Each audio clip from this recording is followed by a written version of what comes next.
Special institutional review એટલે કે મતદાર યાદી શુદ્ધિકરણ મામલે સુપ્રીમ કોર્ટના ચુકાદાને ભાજપના પ્રવક્તા ડોક્ટર અનિલ પટેલે આવકાર્યા છે. તેમણે જણાવ્યું છે કે સુપ્રીમ કોર્ટે સ્પષ્ટ કર્યું, આર્ટિકલ 324 અને લોકપ્રતિનિધિત્વ અધિનિયમ 1950 મુજબ મતદાર યાદીના શુદ્ધિકરણનો સંપૂર્ણ અધિકાર ચૂંટણી પંચ પાસે છે, જે મુક્ત અને ન્યાયી ચૂંટણીનો પાયો છે. ડોક્ટર પટેલે કોંગ્રેસ પર આકરા પ્રહારો કરતા કહ્યું કે સત્તામાં હતી ત્યારે બંધારણીય સંસ્થાઓનો દુરુપયોગ કરનારી કોંગ્રેસ હવે વિપક્ષમાં બેસીને તેના પર આક્ષેપ કરી રહી છે.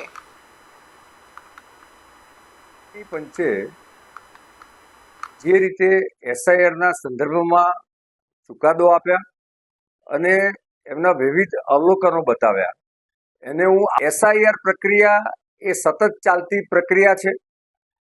ચૂંટણી પંચે પણ કહ્યું કે આર્ટિકલ 324 અને ધ પીપલ્સ રિપ્રેઝન્ટેશન એક્ટ 1950માં ચૂંટણી પંચને આ કરવાનો અધિકાર છે.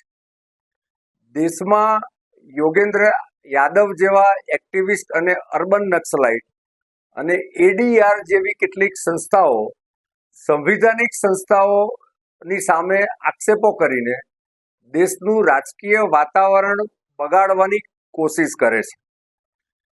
સતત મળતી હાર એ કોંગ્રેસ હોય કે વિપક્ષી ગઠબંધન હોય, એમણે આત્મનિરીક્ષણ કરવાની જરૂર છે. એસઆઈઆરના ચુકાદાએ દૂધનું દૂધ અને પાણીનું પાણી કરી દીધું.